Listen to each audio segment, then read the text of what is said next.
اللہ کریم نے ہماری زندگی میں سال میں 1 مہینہ ایسا رکھا کہ ہم اس طرف بھی توجہ ہٹا دیں. ہمارے انتہائی سنجیدہ موضوع کا ایک بڑا مزیدار پہلو یہ ہے کہ ہم بجائے اس کے کہ یہ سوچتے کہ ہم اپنے انسانی لیول پر آ کر کس قدر اپنی ویلیوز کو بڑھا کر اور اپنے خالق کے قریب ہو سکتے ہیں، ہم نے یہ بھی سارا دن سوچنے میں گزار دیا کہ ہم آج پکائیں گے کیا، آج ہم شام روزہ کس سے کھولیں گے، آج افطاری میں کیا بن رہا ہے. تو میں سمجھتا ہوں کہ مقصد تو یہ تھا کہ عبادات بھی جو ہیں وہ آپ کی کنسنٹریشن چاہتی ہیں ٹورڈز یور لارڈ. وہ چاہتی ہیں کہ آپ اپنے تعلقات کو ریوائز کریں کہ کیسے تعلقات ہیں اور کیوں ہیں. یہ ہماری توجہ دلاتی ہیں کہ ہم اگر چلتے ہیں تو کیسے چلتے ہیں اور بیٹھتے ہیں تو ریلیکس کیسے محسوس کرتے ہیں. تو میں سمجھتا ہوں کہ ضرورت اس عمر کی اور زیادہ رمضان کی اہمیت اور بڑھ گئی ہے کہ ہم اپنے سوچ کے انالیسس کو یہ سوچیں کہ قدرت ہمیں بار بار یہ کہہ رہی ہے کہ غور کرو، سوچو، فکر کرو. آپ یہ سن کر بہت خوش ہوں گے کہ قرآن مجید نے عبادات سے کہیں زیادہ زور سوچنے، غور کرنے، فکر کرنے اور تدبر کرنے کا حکم دیا ہے. وسیروا فی الارض، زمین پر پھر کر دیکھو. سورہ اعراف میں ایک جگہ اللہ کریم نے فرمایا کہ ہم نے انہیں دل دیے لیکن یہ سوچتے نہیں، ہم نے انہیں آنکھیں دی لیکن دیکھتے نہیں، ہم نے انہیں کان دیے لیکن سنتے نہیں. ان کی مثال جانوروں کی سی ہے بلکہ ان سے بھی بدتر. اس کا مطلب ہے کہ دیکھتے تو سب آنکھیں ہیں، سنتے تو سب کان ہیں، لیکن مالک جو چاہتا ہے کہ کس طرح دیکھیں، مالک جو چاہتا ہے کہ کس طرح سنیں اور کیا سنیں، مالک جو چاہتا ہے کہ کیا سوچیں، اس کی ایک بہت کمی ہے. جیسے 30ویں پارے میں اللہ کریم فرماتا ہے افلا ینظرون الی الابل کیف خلقت والی السماء کیف رفعت والی الجبال کیف نصبت والی الارض کیف سطحت. اب غور کریں کہ کیا یہ لوگ نہیں دیکھتے کہ اونٹ کو کیسے تخلیق کیا گیا، آسمان کو کیسے اٹھا دیا گیا، پہاڑوں کو کیسے ٹھونک دیا گیا، زمین کو کیسے بچھا دیا گیا.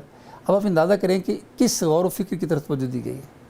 پھر ایک اور سورہ انفطار میں اللہ کریم نے فرمایا یا ایھا الانسان ما غرک بربک الکریم، اے انسان تجھے کس چیز نے اپنے رب سے مغالطے میں ڈال رکھا ہے. تو میں سمجھتا ہوں کہ یہ روزہ، اس کی بھوکا رہنا، پیاسا رہنا، اس میں عبادات کرنا، اس میں تعلق رکھنا، اپنی افطاری کا انتظام کرنا، سحری کا اہتمام کرنا، یہ سب ہمیں غور و فکر کی طرف دھکیلتے ہیں. اور ضرورت اس امر کی ہے کہ ہم ان چیزوں کے علاوہ، جیسے اقبال کہتے ہیں کہ ظاہر کی آنکھ سے نہ تماشا کرے کوئی، ہو دیکھنا تو دیدہ دل وا کرے کوئی. ہو دید کا جو شوق تو آنکھوں کو بند رکھ، ہے دیکھنا یہی کہ نہ دیکھا کرے کوئی. کہ کبھی اپنے اندر بھی جھانک کر بندہ دیکھے کیا میری تخلیق کا کیا مقصد ہو سکتا ہے، اور میں مقصد کائنات ہوں تو پھر میرے کتنے فرائض ہیں. تو میں سمجھتا ہوں کہ اگر ہم یہ سب سوچ کر سڑک پر آئیں اور اشارہ توڑ دیں، ہم تعلقات کا خیال نہ رکھیں، ہم اپنے فرائض کا خیال نہ رکھیں، تو دراصل ہم بوتے کچھ ہیں اور کاٹنا کچھ اور چاہتے ہیں.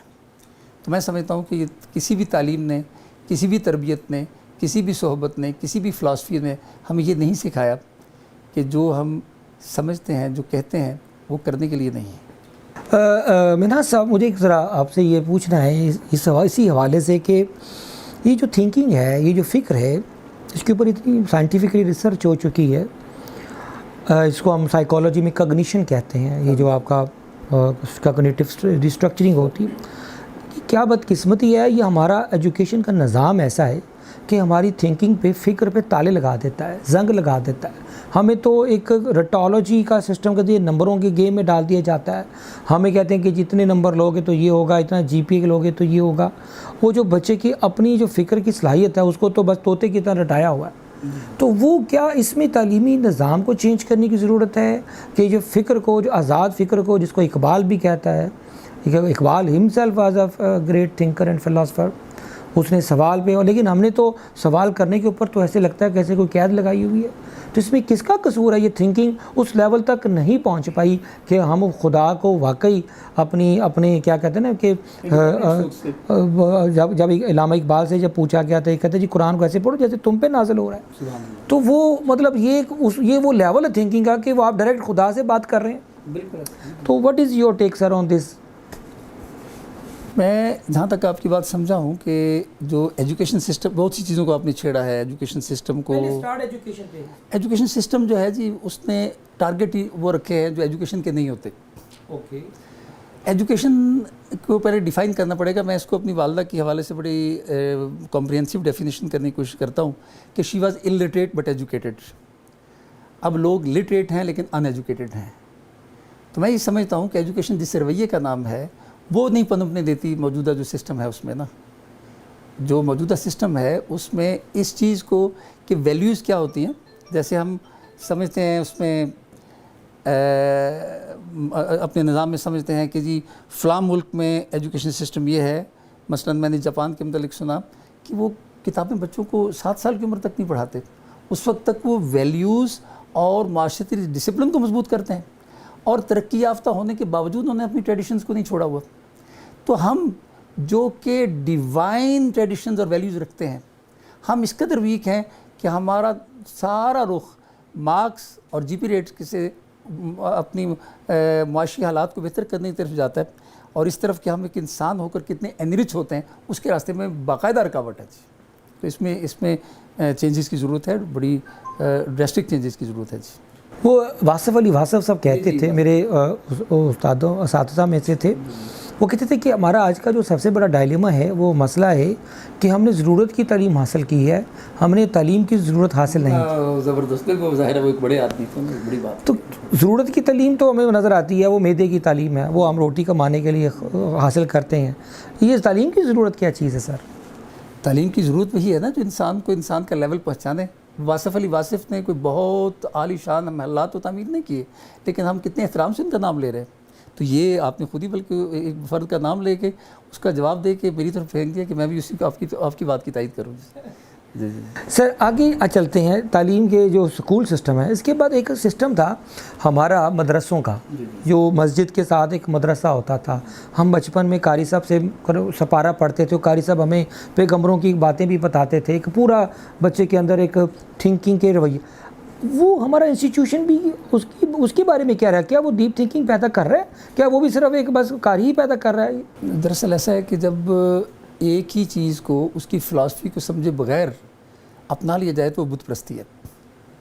جب کسی چیز کے ہونے کو اس طرح لیا جائے، میں چھوٹی سی مثال معاشرے سے دیتا ہوں کہ جو ہم آج کل وہ شادیوں پر سلامی دیتے ہیں، تو دراصل یہ جب اوریجنلی شروع کیا گیا تھا تو یہ تو باقاعدہ تھا کہ اس کی ہیلپ ہو اس موقع پر. جب اس کے ہاں بہت سے گیسٹ آئے ہوئے ہیں تو جب آپ کی باری آئے گی تو وہ ہیلپ کرے گا.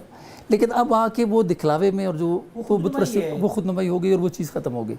یہ بڑی چھوٹی سی میں نے مثال دی ہے، لیکن ہم نے اپنی زندگی میں بہت سے ایسے معاملات جن کی اصل روح بڑی شاندار اور اعلیٰ ہے ان کو چھوڑ کر ان کو محض رسم بنا لیا. جب وہ محض رسم بن گئی، اب مدرسہ ہے وہ جو اقبال کہتے ہیں کہ میں اٹھا خانقاہ سے، وہ ختم ہو گئی نا جی. اصل بات یہ تھی کہ مدرسہ جو تھا وہ سب سے پہلے ادب احترام سکھاتا تھا، جس سے معاشرتی ڈسپلن پیدا ہوتا ہے، جس کو ویسٹرن تھاٹ نے ان کے اپنے سوشل لاز تھے اور ان کی سوشل ویلیوز تھی. ان سوشل لاز چونکہ ڈیفرنٹ ہوتے ہیں اس لیے انہوں نے ان کو منوان ہم نے انہیں اپنانے کی کوشش کی. حالانکہ ہمارے اپنے بڑے گولڈن ویلیوز تھیں کہ ہم ان کو فالو کرتے.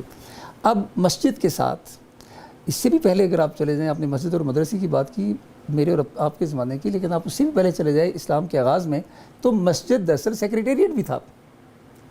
تو ہسٹری میں کب مسجد عبادت کے لیے اور سیکریٹریٹ الگ ہوا؟ تو یہ سفر دراصل تب یہ فاصلے شروع ہوئے جو یہاں تک پہنچتے پہنچتے کہ اب مسجد سے وہ مدرسہ بھی الگ کر کے اس کو محض صرف اور صرف عبادت کے لیے رکھ دیا گیا. اور عبادت جو ہے جب تک ہمارے اعمال پر اثر انداز نہیں ہوتی، جب تک وہ ہمارے اعمال کو متعین نہیں کرتی، اسی لیے کہیں نہیں کہا گیا کہ نماز ادا کریں، حکم دیا گیا نماز قائم کریں. کیونکہ نماز کا قیام جو ہے وہ دراصل آپ کے اعمال پر ریفلیکٹ کرتا ہے. وہ اس کا عکس ہے کہ آپ نماز کیا پڑھتے ہیں. وہ کسی عالم سے پوچھا کسی بچی نے کہ جی مجھے کیسے پتہ چلے کہ میری نمازیں قبول ہو رہی ہیں؟ انہوں نے فرمایا اگر آپ اپنے معاشرتی فرائض جہاں آپ جس لیول پر ہیں، بڑوں چھوٹوں برابر والوں سب کے وہ پورا کرتی ہیں، ان کا خیال رکھتی ہیں کہ آپ کا اللہ آپ کو دیکھ رہا ہے، تو میں گارنٹی دیتا ہوں کہ آپ کی نماز قبول ہو رہی ہے. اور اگر آپ ایسا نہیں کر رہی تو مجھے خطرہ ہے کہ آپ عادت میں نماز پڑھ رہی ہیں. تو میں یہ سمجھتا ہوں کہ یہ جو ہمارا معاملہ ہے اس کو بالکل الگ کرنے کا، مدرسے کو الگ کرنے کا، ہمیں ریوائیو کرنا ہے اپنی ان ویلیوز کو کہ عبادات کے دراصل مقاصد سر ٹکرانا نہیں ہے. یہ میں باہر کی بھی میں بتاتا ہوں کہ آپ نماز میں جب وضو کرتے ہیں تو آپ کا یکسوئی سٹارٹ ہوتی ہے، تب آپ نے قبلہ رخ ہو گئے کہ توجہ ایک طرف کر لیا، تب آپ نے ہاتھ باندھ لیے یا چھوڑ دیے، دونوں احترام کا علامتیں ہیں. ہاتھ چھوڑ دیے کہ میں نے ہاتھ ڈال دیے، ہاتھ باندھ دیے کہ میں نے ہاتھ باندھ دیے میرا سر کاٹ دو، دونوں صورتیں احترام کی ہیں. اور پھر آپ نے سجدہ کی، رکوع کیا کہ میں نے جھکا دیا جو کچھ مجھے کہا جائے گا. اور اس کے بعد جب آپ نے سجدہ کیا تو آپ نے اقرار کیا کہ میں کچھ نہیں ہوں. یہ 3 حالتیں ہیں نماز کی. اگر یہ 3 حالتیں انسان اپنے عمل پر ان کا انطباق کر لے تو بہت خوبصورتی سے اس کی زندگی میں چینجز آ سکتے ہیں. جی ٹرانسفر.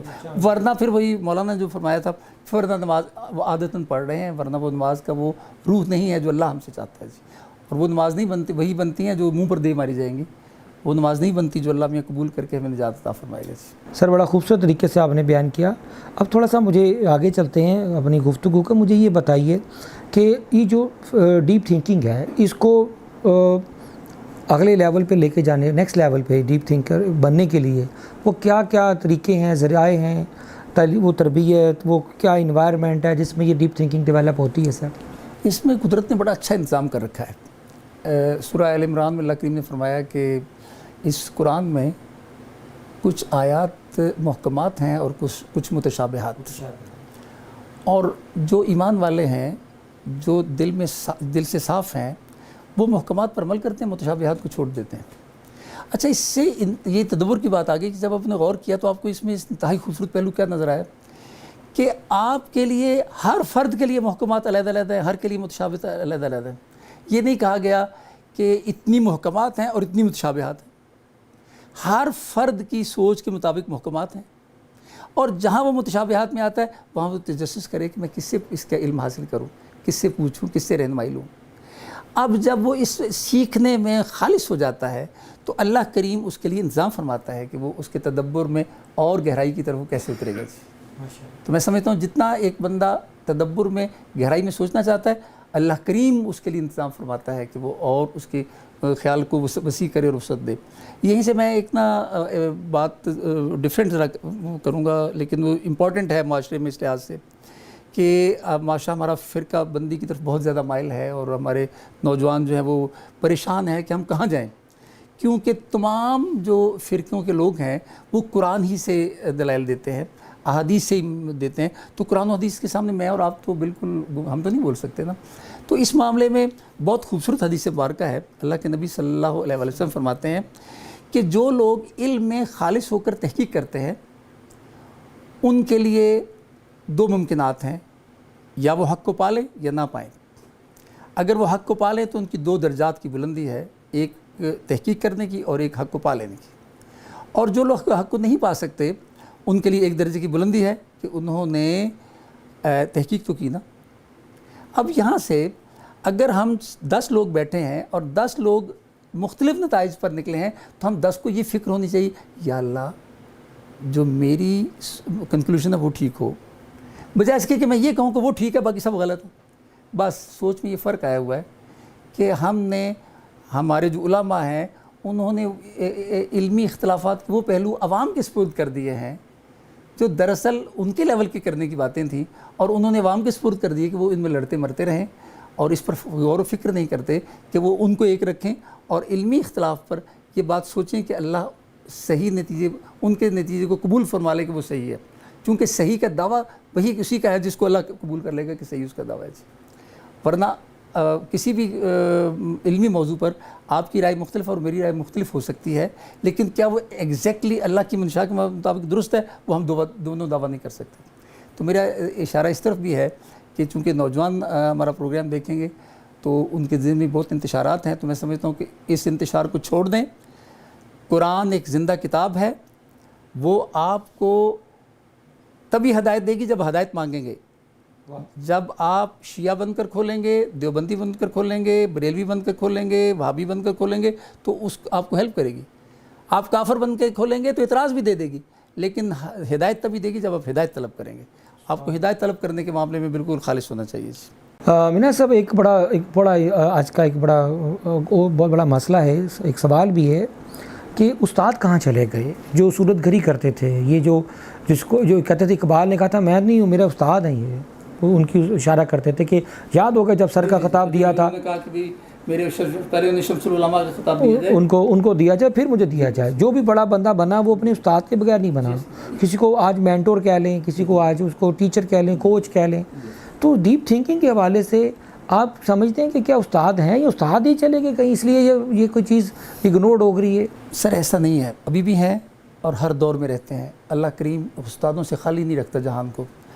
اعجاز نثار بن کر یہاں پہنچے ہیں تو ان کو 2-3 درجن اساتذہ نے پڑھایا ہوگا، لیکن یاد انہیں 1-2 ہی ہوں گے.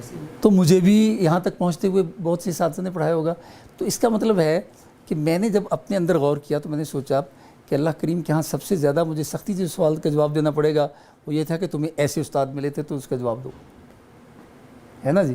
تو میں سمجھتا ہوں کہ اگر جو استاد پیشن رکھتا ہے کہ وہ استاد ہے، وہ پہچانتا ہے کہ میں استاد ہوں، وہ محبت کرتا ہے کہ میرے دل میں اس محبت کے علاوہ کچھ نہیں ہے، تو وہ استاد شاگرد بھی پاتا ہے، عزت کرنے والے اور فیض لینے والے، اور اللہ کریم اس کے ذریعے فیض دیتا ہے. اچھا یہاں ایک بات میں اضافی کر دوں گا کہ استاد کچھ نہیں کرتا، استاد صرف خالص ہوتا ہے، باقی سب کچھ اوپر سے اترتا ہے. آپ کی کلاس میں 20 اسٹوڈنٹ ہوتے ہیں، آپ ان 20 کو تعلیم دے رہے ہوتے ہیں، ایک آواز سے سب کو آواز جا رہی ہوتی ہے، لیکن سب کا رزلٹ ایک نہیں آتا، کیونکہ ان کی ذہن کی کھیتیاں آپ بادل کی طرح سب پر یکساں برس رہے ہیں، لیکن جو زرخیز کھیتیاں پانی جذب کر رہی ہیں ان کا رزلٹ اور ہے. جو بنجر ہیں جن پر سے پانی بہہ جاتا ہے وہ اس سے پتھر ہی نکلتا ہے. تو یہ میں سمجھتا ہوں کہ یہ ریسیپشن کی امپورٹنس ہے.